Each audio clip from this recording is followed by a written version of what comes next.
എല്ലാവർക്കും നമസ്കാരം. ഹെബ്രായർക്ക് എഴുതിയ ലേഖനം 13-ാം അധ്യായം അതിൻ്റെ 6-ാമത്തെ വാക്യം ഇങ്ങനെയാണ് പറയുന്നത്: കർത്താവ് എനിക്ക് തുണ, ഞാൻ പേടിക്കുകയില്ല. മനുഷ്യൻ എന്നോട് എന്ത് ചെയ്യുവാൻ കഴിയുമെന്നാണ് അവിടെ പറഞ്ഞു വെച്ചിരിക്കുന്നത്. അപ്പോൾ കർത്താവ് എനിക്ക് തുണ എന്ന് വെച്ചാൽ മറ്റാരുടെയും തുണ നമ്മൾക്കില്ലെങ്കിലും കർത്താവിൻ്റെ തുണയുണ്ട് എങ്കിൽ നമ്മൾക്ക് മുൻപോട്ട് ജീവിച്ചു പോകുവാൻ ഒരു പ്രയാസവും ഇല്ല എന്ന് തന്നെയാണ് ആ വചനം നമ്മൾക്ക് ഉറപ്പ് തരുന്നത്, അല്ലേ? കാരണം ഒരുപാട് ആൾക്കാർ നമ്മൾക്ക് കൂട്ടായിട്ടുണ്ടെങ്കിലും അതിൽ ഒരാൾ പോലും നമ്മളോട് ആത്മാർത്ഥതയില്ലാത്തവരാണ് എങ്കിൽ ആ കൂട്ടുകെട്ട് കൊണ്ട്, അല്ലെങ്കിൽ ആ ഫ്രണ്ട്ഷിപ്പ് കൊണ്ട്, അല്ലെങ്കിൽ ആ ബന്ധുത്വം കൊണ്ട് നമ്മൾക്ക് യാതൊരു പ്രയോജനവുമില്ല, അല്ലേ? കാരണം ഈ തുണയായി നിൽക്കുന്ന ആൾ എപ്പോഴും എന്തായിരിക്കണം? നമ്മളോട് ആത്മാർത്ഥതയുള്ളവരായിരിക്കണം. അല്ലാത്തവരെ കൊണ്ട് നമ്മൾക്ക് യാതൊരു ഗുണവും ഇല്ല എന്നുള്ളതാണ് ഇവിടെ നിന്ന് നമ്മൾക്ക് മനസ്സിലാക്കുവാനായിട്ട് പറ്റുന്നത്. അപ്പോൾ ഇവിടെ പറഞ്ഞു വെച്ചിരിക്കുകയാണ്, കർത്താവാണ് എൻ്റെ തുണ, ഞാൻ പേടിക്കുകയില്ല. മനുഷ്യൻ എന്നോട് എന്ത് ചെയ്യുവാനായിട്ട് പറ്റും എന്ന് വെച്ചാൽ, മനുഷ്യരുടെ തുണയൊന്നുമില്ലാതെ എന്നെ ഒറ്റപ്പെടുത്തി ഇട്ടിരിക്കുകയാണ് എങ്കിലും എനിക്കതിനകത്ത് യാതൊരു ഭയവുമില്ല, യാതൊരു ആശങ്കയുമില്ല. കാരണം എന്താണ്? കർത്താവാണ് എനിക്ക് തുണ. കർത്താവ് എന്ന് വെച്ചാൽ കർത്താവ് ആരാണ്? നമ്മളുടെ സർവജ്ഞാനിയായ ദൈവം, സകലത്തെയും ഒരൊറ്റ വാക്കിനാൽ ഉളവാക്കിയ ദൈവം, അല്ലേ? മഹാദൈവം. ആ ദൈവം തുണയായിട്ടുണ്ട് എങ്കിൽ ഈ ലോകത്തിലുള്ള ഒരു വ്യക്തികളും നമ്മൾക്ക് തുണയായിട്ടില്ല എങ്കിലും, ഒരു വ്യക്തികളും നമ്മൾക്ക് കൂട്ടായിട്ടില്ല എങ്കിലും എന്തു മതി? കർത്താവിൻ്റെ സഖിത്വം അല്ലെങ്കിൽ കർത്താവിൻ്റെ കൂട്ട് നമ്മൾക്ക് മതി എന്നാണ് ഈ വചനത്തിലൂടെ നമ്മളോട് വ്യക്തമായിട്ട് സംസാരിക്കുന്നത്, അല്ലേ? കാരണം നമ്മുടെ ഈ ലോകത്തിലോട്ട് ഇറങ്ങുമ്പോൾ പലരും ഇന്ന് നമ്മളെ ചിരിച്ചു കാണിക്കുന്നുണ്ട്. ആ ചിരികളിലൊക്കെ എത്രമാത്രം ആത്മാർത്ഥതയുണ്ട് എന്നെന്നും നമ്മൾക്ക് അറിഞ്ഞുകൂടാ. കാരണം ഇന്ന് നമ്മളെ നോക്കി ചിരിക്കുന്നവർ നാളെ നമ്മളെ ഒറ്റപ്പെടുത്തുന്നവരോ അല്ലെങ്കിൽ മറ്റൊരാളുടെ അടുത്ത് പോയി നമ്മളുടെ കുറ്റം പറയുന്നവരോ ഒക്കെ ആയിരിക്കും. എന്നാൽ നമ്മൾക്ക് വിശ്വസിക്കുവാൻ പറ്റുന്ന ഏക ആളാരാണ്? നമ്മളുടെ കർത്താവായ യേശു ക്രിസ്തുവാണ്. ആ യേശു ക്രിസ്തുവിനെ നമ്മൾ വിശ്വസിച്ച് കഴിഞ്ഞാൽ, ആ ദൈവത്തെ വിശ്വസിച്ച് കഴിഞ്ഞാൽ, ആ ദൈവം ഒരിക്കലും നമ്മളെ എന്ത് ചെയ്യത്തില്ല? നമ്മളെ ചതിക്കത്തില്ല, നമ്മളെ ഒറ്റപ്പെടുത്തി ഇട്ടിട്ട് പോകത്തില്ല, നമ്മളുടെ പ്രയാസഘട്ടങ്ങളിൽ മാറി നിൽക്കത്തില്ല, അല്ലെങ്കിൽ നമ്മൾക്ക് ഒന്നുമില്ലാത്ത സമയത്ത് നമ്മളെ ഒറ്റപ്പെടുത്തി പോകത്തില്ല എന്ന് നമ്മൾക്ക് നന്നായിട്ട് അറിയാം, അല്ലേ? വചനം നമ്മൾക്കത് ഉറപ്പ് തരുന്നുണ്ട്. നമ്മളുടെ ജീവിതത്തിൽ നമ്മൾ അനുഭവിച്ചിട്ടുണ്ട്. പലപ്പോഴും നമ്മൾ ഒറ്റപ്പെട്ടു പോയ സാഹചര്യങ്ങളുണ്ട്. ചിലപ്പോൾ യേശുക്രിസ്തുവിനെ ആരാധിക്കുവാനായിട്ട് ഇറങ്ങി തിരിച്ചതിൻ്റെ പേരിൽ നമ്മൾ ഒറ്റപ്പെട്ടിട്ടുണ്ടാകും. നമ്മളെ കളിയാക്കിയവരുണ്ടാകും, നമ്മളെ എന്താ പറയുക, അപമാനിച്ചവരുണ്ടാകും, അല്ലേ?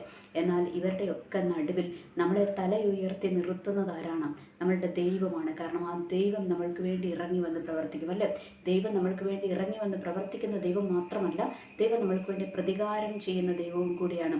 നമ്മൾക്കെതിരെ നിൽക്കുന്ന ശത്രുവിനോട് പ്രതികാരം ചെയ്യുന്ന ഒരു ദൈവത്തെയും കൂടിയാണ് നമ്മളുടെ ദൈവം നമ്മൾക്ക് തിരുവചനത്തിലൂടെ നമ്മൾക്ക് മനസ്സിലാക്കി തരുന്നത്. അപ്പോൾ ഓർക്കുക, നമ്മളുടെ ജീവിതത്തിൻ്റെ ഏത് കാലഘട്ടങ്ങൾ വന്നാലും, ഏത് പ്രയാസങ്ങൾ വന്നാലും, ഏത് പ്രതിസന്ധികൾ വന്നാലും അവിടെയൊക്കെ നമ്മളെ ഒറ്റപ്പെടുത്തി വിടാതെ നമ്മൾക്ക് തുണയായിട്ട് നിൽക്കുന്ന ഒരു ദൈവം, അല്ലേ? പലപ്പോഴും സത്യങ്ങൾ വിളിച്ചു പറയുമ്പോൾ നമ്മൾ ഒറ്റപ്പെട്ടു പോകാറുണ്ട്. അവിടെയൊക്കെ എന്താണ്? ദൈവമാണ് നമ്മൾക്ക് തുണയായിട്ട് നിൽക്കുന്നതെന്ന് നമ്മൾക്ക് മനസ്സിലാക്കുവാനായിട്ട് കഴിയും. ഇനി ദൈവം നമ്മൾക്ക് തുണയല്ല എങ്കിൽ എന്ത് ചെയ്യണം? നമ്മൾ വളരെ ഭയപ്പെടണം, അല്ലേ? കാരണം ഈ ലോകം മുഴുവൻ നമ്മൾക്ക് തുണയായിട്ടുണ്ടെങ്കിലും ദൈവം നമ്മൾക്ക് തുണയായിട്ടില്ല എങ്കിൽ എന്ത് സംഭവിക്കും? ആ ലോകത്തിൻ്റെ മുഴുവൻ തുണ കൊണ്ട് നമ്മൾക്ക് യാതൊരു പ്രയോജനവും ഇല്ല എന്നുള്ളത് സത്യമായ കാര്യം തന്നെയാണ്, അല്ലേ? കാരണം ഈ ലോകത്തിൻ്റെ തുണ എന്നൊക്കെ പറയുന്നത് താൽക്കാലികമാണ്. അത് സാഹചര്യങ്ങൾക്കനുസരിച്ച് മാറിപ്പോകും. എന്നാൽ ദൈവം നമ്മൾക്ക് തുണയായിട്ടുണ്ട് എങ്കിൽ അത് സാഹചര്യങ്ങൾക്കനുസരിച്ച് മാറത്തില്ല. ആ ദൈവം നമ്മളുടെ കൂട്ടത്തിൽ തന്നെ ഉണ്ടാകും. നമ്മളെ ഒരു നാളും കൈവിടുകയില്ല, നമ്മളെ ഒരു നാളും ഉപേക്ഷിക്കുകയില്ല. അതിൻ്റെ മുൻപേയുള്ള വചനത്തിൽ 5-ാമത്തെ വചനത്തിനകത്ത് അങ്ങനെ തന്നെ പറയുന്നത്, ഞാൻ നിങ്ങളെ ഒരു നാളും ഉപേക്ഷിക്കുകയില്ല, കൈവിടുകയില്ല എന്ന് പറഞ്ഞു വെച്ചിരിക്കുന്നത്. എന്ന് വെച്ചാൽ ദൈവം നമ്മളെ ഉപേക്ഷിക്കുന്ന ദൈവമല്ല, ദൈവം നമ്മളെ കൈവിടാത്ത ദൈവമാണ്. നമ്മളുടെ ഏത് സാഹചര്യങ്ങളിലും നമ്മൾക്ക് തുണ നിൽക്കുന്ന ഒരു ദൈവത്തെയാണ് നമ്മൾ ആരാധിക്കുന്നത് എന്നുള്ളൊരു യാഥാർത്ഥ്യം നമ്മളുടെ ഉള്ളിലോട്ടൊന്ന് വന്നു കഴിഞ്ഞാലുണ്ടല്ലോ, ഈ ലോകത്തിലുള്ള മറ്റൊന്നും നമ്മളെ സ്വാധീനിക്കത്തില്ല. എന്ന് വെച്ചാൽ ഈ ലോകത്തിൽ എന്തും നടക്കും, ഓക്കെ, അവിടെ പലതും നടക്കും, അതൊന്നും നമ്മളെ എന്ത് ചെയ്യത്തില്ല? നമ്മളെ ഷേക്ക് ചെയ്യത്തില്ല. അതാ പറഞ്ഞിരിക്കുന്നത്, നിന്റെ വശത്ത് 1000 പേരും നിന്റെ വലതുവശത്ത് 10,000 പേരും വീഴും. അതെവിടെയാണ് പറഞ്ഞിരിക്കുന്നത്? 91-ാം സങ്കീർത്തനത്തിനകത്താണ് പറഞ്ഞിരിക്കുന്നത്. എന്നാലും നീ ഭയപ്പെടേണ്ട എന്നാണ് പറഞ്ഞിരിക്കുന്നത്. അപ്പോൾ നമ്മൾ ഭയപ്പെടാതെ വണ്ണം നമ്മൾക്ക് തുണ നിന്ന് നമ്മളെ വഴി നടത്തുന്ന ഒരു ദൈവം നമ്മളോട് കൂടെ ഉണ്ടെങ്കിൽ നമ്മൾ പേടിക്കേണ്ട കാര്യമില്ല, ഭയപ്പെടേണ്ട കാര്യമില്ല. നമ്മൾ സന്തോഷത്തോടെ മുൻപോട്ട് പോയാൽ മാത്രം മതി. ദൈവം നമ്മൾക്ക് വേണ്ടി ഇറങ്ങി വന്ന് പ്രവർത്തിക്കും എന്നുള്ളൊരു യാഥാർത്ഥ്യം നമ്മൾ തിരിച്ചറിയുക. പക്ഷേ എന്തുണ്ടാകണം? ദൈവം നമ്മൾക്ക് തുണയായിട്ടുണ്ടാകണം. അത് നമ്മൾ വിശ്വസിക്കണം, അത് നമ്മൾ ഉറപ്പ് വരുത്തണം. ആ ദൈവത്തിൻ്റെ തുണ ഇനിയുള്ള കാലഘട്ടങ്ങളിൽ നമ്മൾക്ക് മുൻപോട്ട് നയിക്കുവാൻ, നമ്മളെ മുൻപോട്ട് നയിക്കുന്നത് ദൈവത്തിൻ്റെ തുണ അല്ലെങ്കിൽ ദൈവത്തിൻ്റെ സഖിത്വമാണ് എന്നുള്ളൊരു യാഥാർത്ഥ്യം നമ്മൾ തിരിച്ചറിയുക. കാരണം മനുഷ്യൻ സ്വാർത്ഥതയുടെ പുറകെ പായുകയാണല്ലേ.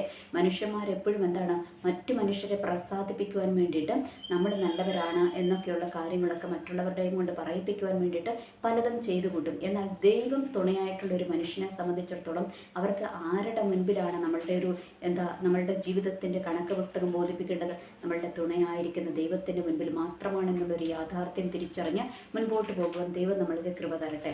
എനിവേ, എല്ലാവർക്കും നല്ലൊരു ദിവസം ആശംസിക്കുന്നു. നന്ദി, നമസ്കാരം.